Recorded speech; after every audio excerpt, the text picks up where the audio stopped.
నమస్తే ఆంధ్రప్రభకి స్వాగతం.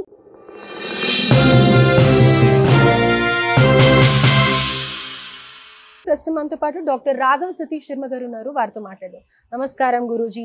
రైట్ అమ్మా, శుభాశీస్. సో ఏపీ పాలిటిక్స్ గురించి మనం గతంలో కూడా మాట్లాడడం, కొన్ని ప్రశ్నలు నేను అడగడం జరిగింది. కానీ కొత్తగా చూసే మన ప్రేక్షకుల కోసం అసలు ఏపీలో ఏం జరుగుతోంది, ముఖ్యంగా ఏంటంటే కనుక ఇక్కడ ప్రశ్న జగన్ పాదయాత్ర స్టార్ట్ చేయడం కానీ ప్రజల్లోకి వెళ్ళడం కానీ మొదలు పెట్టాక ఇంకా ఉత్కంఠంగా మారిందని అయితే చెప్పుకోవచ్చు.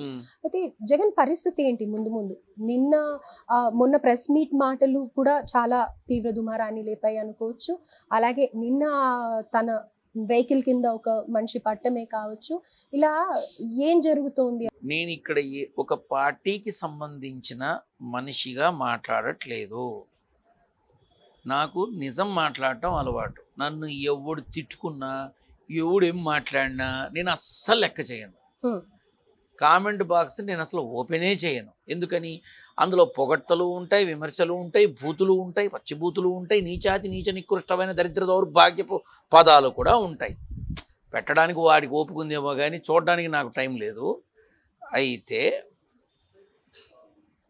కూటమి వారి యొక్క హామీలని అమలుపరిచి ముందుకు తీసుకెళ్లే క్రమం కన్నా వైసీపీ పార్టీని భూస్థాపితం చేయటం, వైసీపీ నాయకుల మీద కేసులు, అరెస్టులు, జైళ్ళు అనేటటువంటి కార్యక్రమాన్ని దిగ్విజయంగా ముందుకు తీసుకెళ్లడం, జగన్ని ఎట్టి పరిస్థితుల్లో మాజీ సీఎం జగన్ని ఖచ్చితంగా జైలుకు పంపటం, ఈ విధానాలే వాళ్ళ ఎజెండానా అన్నట్టుగా ఉన్నాయి.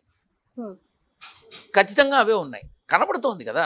ఇప్పుడు నేను ఒక్కటి అడుగుతాను, అంటే నన్ను ఎవరు ఎలా తీసుకున్నా సరే, నేను ఇవాళ పొద్దున చూశాను, జగన్ యొక్క జీపు ఆ వెహికల్ వెళుతున్నప్పుడు ఆ టైర్ కింద ఒక మనిషి యొక్క పడి అతని తల ఆ టైర్కి ముందు ఉన్నట్టుగా ఒక వీడియో చూసా. బాగుంది. ఆ వీడియోని పదే పదే అన్ని శాటిలైట్ ఛానల్స్, యూట్యూబ్ ఛానల్స్లో అన్ని చోట్ల చాలా చక్కగా చూపిస్తున్నారు. బాగానే ఉంది. అసలు టైర్ దాకా ఎలా వచ్చాడు? టైర్ దాకా ఎలా వచ్చాడు? అది ఎందుకు చూపించట్లేదు? ఎందుకు చూపించట్లేదు?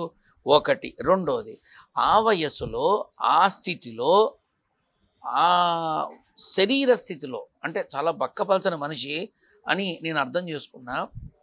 ఆ వయసు చాలా పెద్దది. ఆ గుంపులో పడి పోకపోతే ఏమైంది? చావు కొని తెచ్చుకున్నట్టు అయింది కదమ్మా. చావుని కొని తెచ్చుకున్నట్టు అయింది. ఇప్పుడు ప్రతి చావుని రాజకీయం చేయట్లా, అంతే కదా.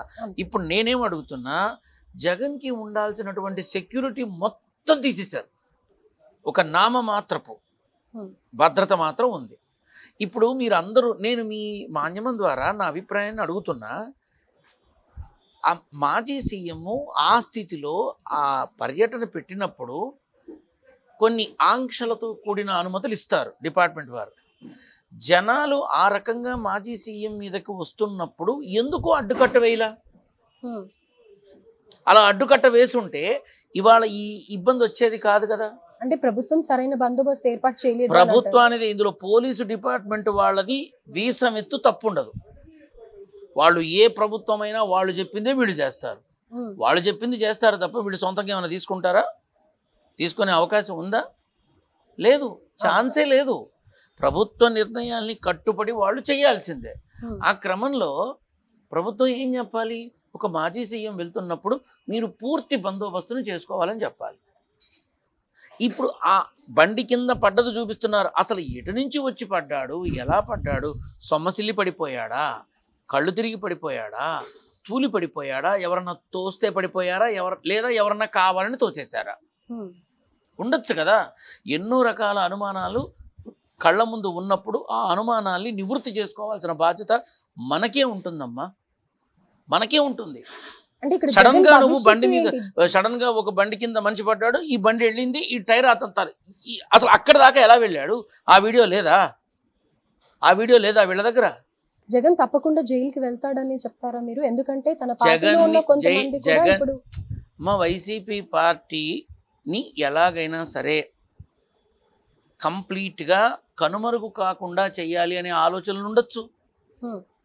అలాగే పార్టీ నాయకులు గతంలో ఇప్పుడు అత్త కోడలు అమ్మ గతంలో వాళ్ళు పాలనలో ఉన్నారు, నోటుకొచ్చాడు మాట్లాడారు. ఇప్పుడు వీళ్ళు పాలనలో ఉన్నారు, వీళ్ళు చేతికొచ్చాడు చేస్తున్నారు.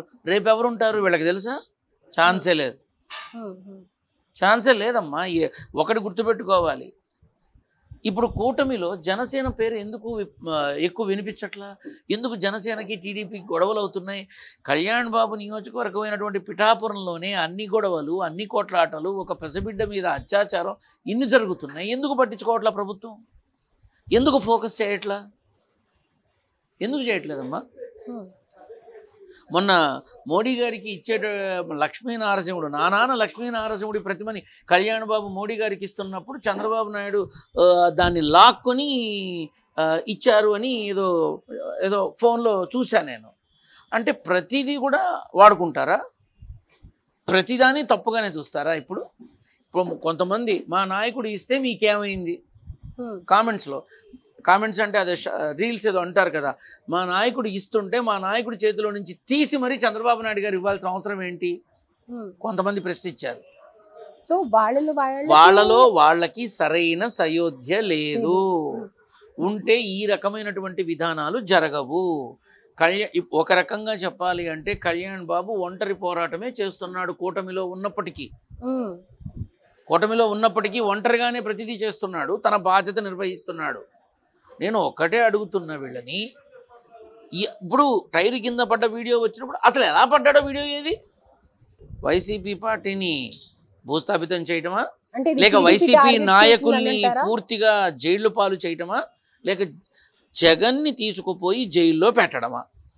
ఇవి ఎజెండాలుగా కనబడుతున్నాయి తప్ప. ఇప్పుడు కళ్యాణ్ బాబు గురించి పాజిటివ్ గా మాట్లాడారు, కానీ అంటే టీడీపీఏ టార్గెట్ చేసింది అని అంటారా మీరు? ఎవరు టీడీపీఏ టార్గెట్ చేసింది? ఇప్పుడు కళ్యాణ్ బాబు యొక్క రీల్ గురించి నేను నీతో మాట్లాడా. ఇప్పుడు కూటమి ప్రభుత్వంలో కళ్యాణ్ బాబు ఉన్నాడు కాబట్టి తను కూడా దృష్టి పెట్టాల్సిన అవసరం ఉంది ఏమ్మా.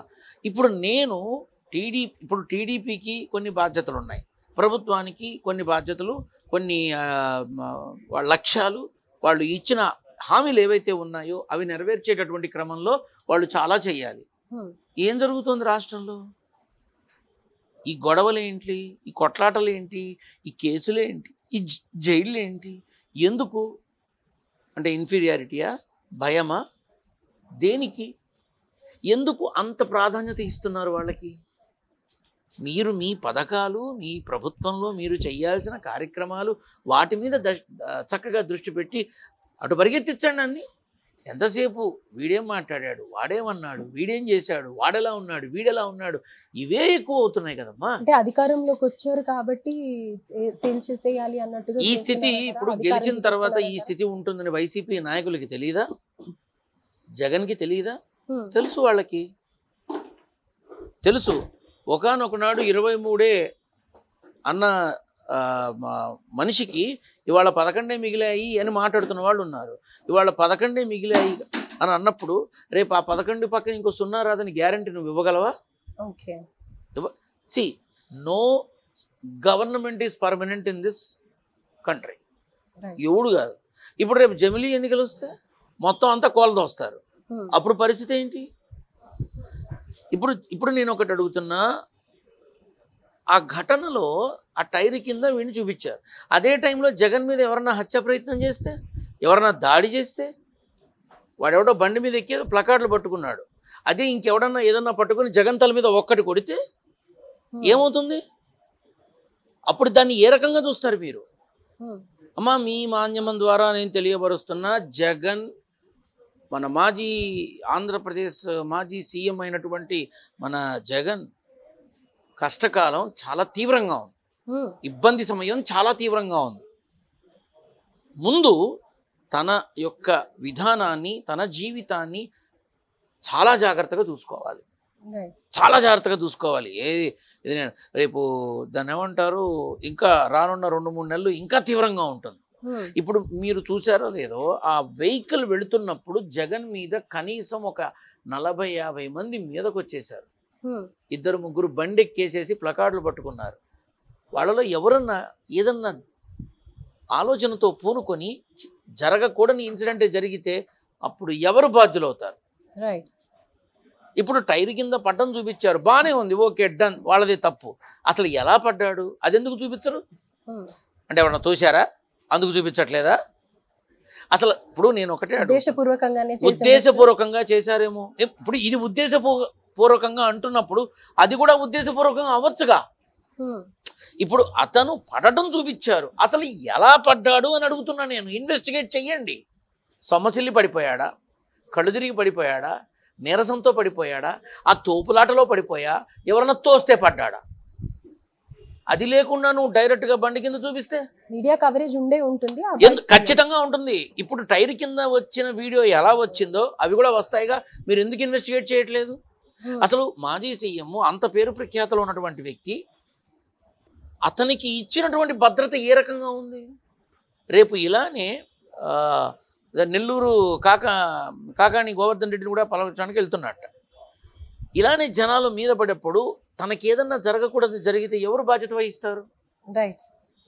నేను ఇక్కడ జగన్ మనిషిగా మాట్లాడటలేదమ్మా, సగటు ఒక పౌరుడిగా నేను అడిగేది ఏంటంటే ప్రభుత్వం ఎందుకు జాగ్రత్తలు తీసుకోవాలి? కక్షపూరిత చర్యలే చేస్తోంది. అలానే ఇప్పుడు ఎవరైనా అదే అంటారు, కక్షపూరితంగా ఎలాగైనా నువ్వు పెట్టు, జగన్ని జైల్లో పెట్టు, ఒక రకంగా అదే సుఖం, చక్కగా క్షేమదాయకంగా ఉంటాడు, రేపో ఎల్లుండో బయటకు కూడా వస్తాడు, అందులో అనుమానం లేదు.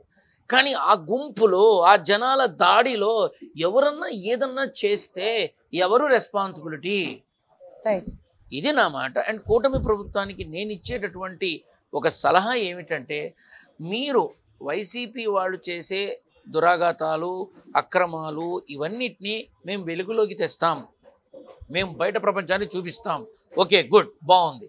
దాంతోపాటుగా ప్రభుత్వ పథకాలని అమలు చేసే విధానం, హామీలను చేసే విధానం, ఆడపిల్లల మీద జరుగుతున్న అత్యాచారాలు కనిపించట్లేదా, దాని మీద ఉక్కుపాదం, ఇలాంటివి మరింత ముందుకు తీసుకెళ్తే ఎలక్షన్స్ అప్పుడు ప్రామిస్ చేశారో అవన్నీ చేయాలి.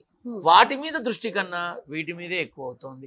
ఇది తగ్గించి అది పెంచితే బాగుంటుందని నా అభిప్రాయం. రైట్. ఆంధ్రాలో కూటమి ప్రభుత్వం ఏదైతే ఉందో కక్షపూరిత చర్యలు మానేసి ఇకనైనా వాళ్ళు ఏవైతే హామీలు ఇచ్చారో వాటి మీద కాన్సన్ట్రేట్ చేస్తే బాగుండును అని. ఆ మనిషి అసలు ఎలా పడ్డాడో ఆ వీడియో తీపించండి. రైట్. నేను మీ ద్వారా అడుగుతున్నా.